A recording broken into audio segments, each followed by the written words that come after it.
कैसे ये लिखा गया और कैसे इसकी रचना हुई और आज ये रिलीज हो रहा है? आप सभी का स्वागत है मेरे चैनल में, बोलिए। जी, सभी को नमस्कार। मैं अंकिता खत्री नादान बनारस से हूँ मूलतः और गीतकार के रूप में कार्यरत हूँ। ये जो भगवान शिव जी का भजन है, क्योंकि बनारस को कहा गया है बाबा भोलेनाथ की नगरी है और ख़ास सावन का सोमवार है, उस दिन इसका विमोचन हो रहा है। तो जब ये गीत लिखने की प्रेरणा में मुझे बाबा भोलेनाथ काशी विश्वनाथ से मिली और रचाया भी उन्होंने। उनका एक स्वरूप है बाबा भोलेनाथ का, वो सृष्टि के रचयिता भी हैं और विध्वंसक भी वही है। तो उनका जो रौद्र रूप है बाबा भोलेनाथ का, इस भजन में कहीं ना कहीं आपको शोमा जी की गायकी के माध्यम से वो सुनाई देगा, वो दिखाई भी देगा। खास बात ये है कि एक डिवोटी के रूप में, भक्त के रूप में हम भगवान शिव को ढूंढ रहे हैं, हमारी एक खोज है। हम उन्हें ब्रह्मांड में तलाश रहे हैं, आकाश में, समंदर में, हर जगह पे। और जब हर जगह तलाश लेते हैं, हर जगह वो दिखाई भी देते हैं, लेकिन मिलते कहाँ हैं? हमारे अंदर, हमारे भीतर। इसलिए इस भजन का जो टाइटल है वो शिव ही शिव है सबके अंदर, शिव ही शिव है सबके अंदर। तो फिर सोमा जी का कैसे जुड़ना हुआ, कैसे आपने अप्रोच किया और कैसे उन्होंने इस तरह का भजन गाया? शोमा जी के अलावा मैं किसी का नाम सोच ही नहीं सकती थी कि जो, क्योंकि भगवान शिव शंकर की वो अनन्य भक्त हैं, उन पे बड़ी कृपा है, बनारस की है और मेरी बड़ी बहन, मेरी अभिभावक के रूप में, मार्गदर्शक के रूप में उनकी भूमिका है। मेरा पहला गीत भी शोमा जी ने ही गाया था जी। तो उनके अलावा तो मैं सोच ही नहीं सकती थी कि कोई और इसको, इस गीत को इस भावना के साथ, इस भाव के साथ निभा सकता है। हर सावन में भोला बाबा के सभी कंपनियां, सभी सिंगर भजन निकालते हैं, तो किस तरह आपने अलग कुछ नया करने की कोशिश की? वो अलग करने के लिए आबिर जी को पकड़ा मैंने, क्योंकि उनका म्यूज़िक मुझे लगता है कि कुछ अलग सोच से उपजता है। तो हमें थोड़ा ट्रेंडिंग भजन चाहिए था, जिसमें ट्रेडिशनल लिरिक्स तो हों, लेकिन जो पूरा ट्रीटमेंट हो वो मॉडर्न हो। थोड़ा गिटार इंस्ट्रूमेंटलाइजेशन जो है वो जेनजी के हिसाब से, आज के हिसाब से, जिससे हमारे बच्चे, युवा पीढ़ी भी इसे सुने। और जब तक वो सुनेंगे नहीं तब तक इसके पीछे जो भी भाव निहित है वो उन तक नहीं पहुंचेगा। तो वो ही हमारा सबका प्रयास रहा है। सोमा जी, आप तो क्लासिकल में एकदम मशहूर हैं, फेमस हैं, लोकप्रिय हैं, तो किस तरह का भजन आपको करते हुए कैसा? देखिए, समय बदलता है, समय बदल रहा है ना। पहले लोग प्रबंध गाते थे, उसके पहले वेद। जैसे जैसे समय बदला, गायकी भी बदली, कलाकार भी बदले। आज इंस्टेंट फूड की ज़माना है, सब कुछ कट टू कट, लोगों के पास समय ही नहीं है। विलंबित ख्याल गाने जाएंगे, सुनेगा कौन? वो है, सुनेंगे कुछ क्लास के लोग। लेकिन अगर वही चीज़ समय के अनुरूप, आजकल के बच्चों के पास समय ही नहीं है, लेकिन उनको भगवान का नाम तो देना ही पड़ेगा ना। शिव जी का नाम बिना उसका कौन तर पाएगा?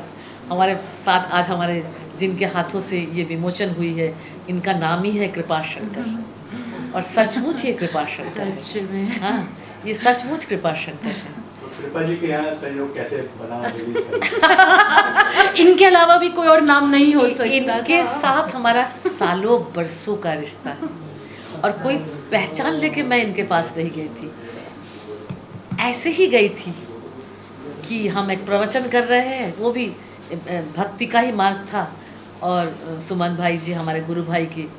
लेकिन इन्होंने कहा मैं आऊँगा भी, और प्रवचन करने के लिए तो पैसा चाहिए, आप कैसे कर रहे हैं, आपके पास पैसा है क्या? हाँ, अब सोचिए कृपा शंकर में क्यों कहा। तो वहीं से हमारी यात्रा शुरू हुई, और यात्रा एकदम, जैसे भाई साहब कहते हैं कि हम लोग कभी बिछड़ गए थे, फिर भाई बहन के रूप में हम लोग मिले हैं। वाकई सच है, क्योंकि इनका नाम ही कृपा शंकर है। हमारा संगीत यात्रा में इनका बड़ा योगदान है, मतलब ये हमेशा मेरे साथ हर तरह से खड़े रहे मेरी संगीत यात्रा में। तो मैं इनको नमन करती हूँ। और अंकिता बहुत अच्छा लिखती है, और इसकी शुरुआत ही हुई शिव के भजन से, जिसको मैंने गाया था। और आबिर जी ने इसको मॉडर्नाइज किया है, क्योंकि हम बायस्ड होकर रह नहीं सकते। हम definitely I am a classical singer, लेकिन हमें हमारी विरासत को बच्चों को देना है, तभी जाके कलाकार बचेगा और कला भी बचेगी। तो इसलिए मैंने इस गाने को गाया है कि बच्चे को नाच नाच के भगवान शिव का नाम ले ले, और हमारे जो हाई फिलोसॉफी को सहजता से वो पाले कि शिव ही शिव है सबके अंदर, हमें कहाँ ढूंढना है, हर जगह तो वही है, लेकिन सबसे पहले अपने अंदर को झांक ले, तब अपने साथ भी अपना परिचय। हाँ, एक भजन इसको तो हम सुनाएंगे। हाँ, गाओ ना एक लाइन। शुरू से गाएंगे। हाँ, भजन तुम चला से। चला दो ना इसको, उसके साथ लास्ट में। अभी जी आप ना पहले। अच्छा, कैसे एक्सपीरियंस है? नमस्कार, मैं आबिद मुखर्जी हूँ। मुझे एक्चुअली बोलना कुछ मुझे इसमें बोलना नहीं आता है। मैं म्यूज़िक में एक्चुअली अंकिता जी मेरे पास आई थी कि एक भजन करो, थोड़ा वेस्टर्नाइज करना है, तो मैंने हाँ कर दूंगा, कोई बात नहीं, कोशिश तो करूँगा। फिर दोनों बैठे, अंकिता जी के साथ बैठ के हम लोग म्यूज़िक बनाया और मैं उनको बना के दिया, उन्होंने लिखना चालू किया। नहीं अभी ये लाइन बोला, मतलब बहुत मेहनत किया ये गज़ल के ऊपर, मुझे पता है। फिर अच्छा। शोभा जी भजन के ऊपर, फिर शोभा जी को सुनाने की बारी आई, तो शोभा जी बोले हाँ ठीक है मैं टाइम लूँगा। बहुत सुना उन्होंने, फिर बोला कि नहीं थोड़ा मुझे अच्छा लगा, लेकिन ये करो वो करो। आपको पता हो एक चीज़ मैं शेयर करता हाँ, हूँ, उनका जॉनर है नहीं, उसका ये जो जॉनर उन्होंने है गाया नहीं। एक चीज़ मैं शेयर करना चाहूँगी, शोभा जी रिकॉर्ड हो गया, होने के बाद उन्होंने फिर अंकिता जी को कॉल किया कि नहीं मुझे फिर करना है, मतलब हाँ। उनको लगा कि ये जगह और भी निखर के आ सकते हैं। फिर उन्होंने जो गाया, मैं गया था इनके स्टूडियो पे, माइंड ब्लोइंग, आप सुनेंगे तो सचमुच इसका अच्छा पहला लगेगा। रिकॉर्डिंग सुदेश जी का ग्रेविटी स्टूडियो में ग्रेविटी हुआ था। स्टूडियो में हुआ था। सुरेश सुरेश संगीत भोसले सर जी किस प्रकार का है, कौन सा राग है, क्या है? ये राग में नहीं है, टोटली एक एक्चुअली इसका क्रोमैटिक नोट्स यूज किया मैंने, ऐसा चल रहा है, मतलब बहुत अच्छा लग रहा है। देखिए और शिव, उनके साथ था शिव जी का नाम आशुतोष भी है, लेकिन वही शिव माँ के शरीर को लेकर तांडव भी करते हैं। वो तांडव एक ही बार हुआ है, बार बार नहीं चाहिए। ये भी एक सावन का तो इसको महीना एक है। शिव तांडव का ही रूप समझ सकते हैं आप। ये सावन का महीना है और सभी शिवी लोग हैं, सर का भी नाम शिव से ही है। तो सावन के महीने में आप क्या कहना चाहेंगे, लोगों को क्या संदेश देना चाहेंगे ये भजन में और सनातन संस्कृति हमारी? देखिए पूरा सावन शिव में है, क्योंकि ऐसे कहा जाता है कि जब वे विष धारण किए थे तो उनका शरीर जल रहा था, तो ये पूरा महीना, ये तो भाई साहब आपको अच्छी तरह से बताएंगे कि पूरा वो पानी डाल डाल के उनके शरीर को ठंडा किया जाता है पूरा महीना, कि उनका शरीर नहीं जले। और शिव से ही तो सब कुछ है, वो आदि अनंत स्वयंभू। और संस्कृति, संस्कार, संगीत, उनका शरीर, उनका नाम ही है नादत्वनु, उनका शरीर ही संगीत का है। तो शिव को बिना जाने हमको कुछ भी नहीं मिल सकता। आज जो संस्कार कम होती जा रही है आज के न्यू जनरेशन में, तो शिव को ध्यान करने से वो संस्कार घर घर पे आएगी, शिव को जानने से। कृपा जी आप क्या कहना चाहेंगे? आपके सामने बहुत हाँ, आपके हाथों से आज पद्मश्री गायिका आपके संग बैठी हैं और बड़ी अच्छी सुंदर दिखने वाली, सुंदर लिखने वाली गायिका आपके साथ बैठी हैं और भजन शिव का रिलीज हो रहा है, क्या कहना चाहेंगे? हालांकि 9 अगस्त को क्रांति दिवस है, 9 अगस्त को नारियल पूर्णिमा है। नारियल पूर्णिमा नहीं, रक्षाबंधन है। एक बहन तो मुझे राखी बांधती है, एक दूसरी बहन आज इसमें जुड़ गई है। तो मुझे लगता है कि एक बहन इधर, एक बहन दूसरी में बैठा है भाई। क्या बात है। और भाई के नाम जरूर कृपा संग, लेकिन कृपा संग तांडव नहीं करेगा।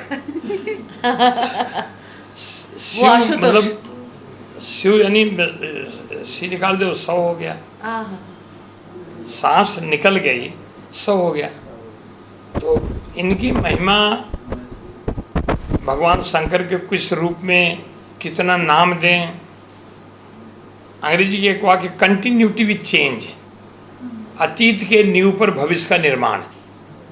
आइए जो हमारा अतीत रहा है आज वही है भगवान शिव।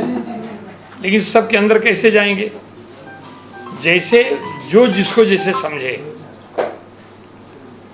कई लोग, आज के लोग जो हैं, उस हमारा तो पुराना वाद्य खत्म हो जा रहा है। मैं तो साधुवाद दूंगा मतलब पद्मश्री सोमा घोष को कि मधु मूर्छना के माध्यम से उन्होंने एक तय किया है कि मैं पुराने वाद्य को ख़त्म नहीं होने दूंगी। हम सब उसके साक्षी हैं, हम लोग उसके गवाह हैं। और आज जिस रूप में जो भी गीत कैसे भी गाना है, और बनारस तो बनारस है। अगर बनारस बनारस नहीं होता तो आज के हमारे इस युग के प्रणेता देश के आदरणीय प्रधानमंत्री नरेंद्र मोदी जी वहाँ जा कर के चुनाव नहीं लड़ते। लोगों ने उनसे पूछा आप क्यों आए यहाँ पे, तो उन्होंने कहा मैंने यहाँ आया हूँ, न मुझे किसी ने भेजा है, मुझे तो माँ गंगा ने बुलाया है। क्योंकि माँ गंगा को लगा कि शिव जो हमारे गोद में रहने चाहिए, जिनके जटा से मैं निकली हूँ, बहुत दूर हो गए हैं, दिखाई नहीं पड़ते हैं। तो सचमुच जिस दिन वाराणसी भगवान शिव का मंदिर का कॉरिडोर बना और माँ गंगा की गोद में शिव के जटा में बैठ गई माँ, वो दृश्य प्रधानमंत्री वहाँ डुबकी लगाते हैं और जल लेकर के सीधा जाके जलाभिषेक करते हैं। हम लोग घूम घूम के आना पड़ता था, बोट से आना पड़ता था, उधर से आना पड़ता था। तो ये महिमा मैं तो क्या बताऊँ, मैं अगर मैं बोलना चाहूँ तो लिखने वाला जो लेखक होगा, हमारी एक बहन लेखिका है, तो समुद्र वो स्याही नहीं दे पाएगा जिसके शिव के बारे में लिखे हैं। पृथ्वी वो कागज नहीं दे पाएगी और हिमालय वो कलम नहीं दे पाएगा। ले वर्णन बस शिव, हर हर महादेव, भोलेनाथ। मतलब आज आप देखिए हर हर महादेव।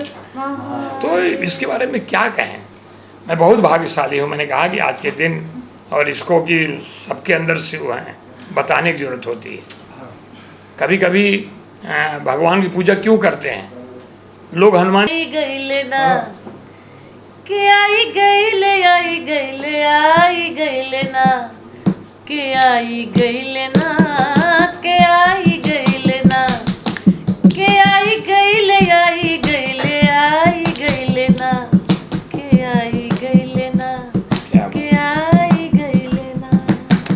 वाह क्या बात है। शरण तुम्हारी ले ली मैंने, शिव मेरे मैं खो गई तुम में, शिव शंकर मेरे भोले शंकर। शरण तुम, हाँ एक बार वापस इसको इरिस कर दो, आ गया, सॉरी।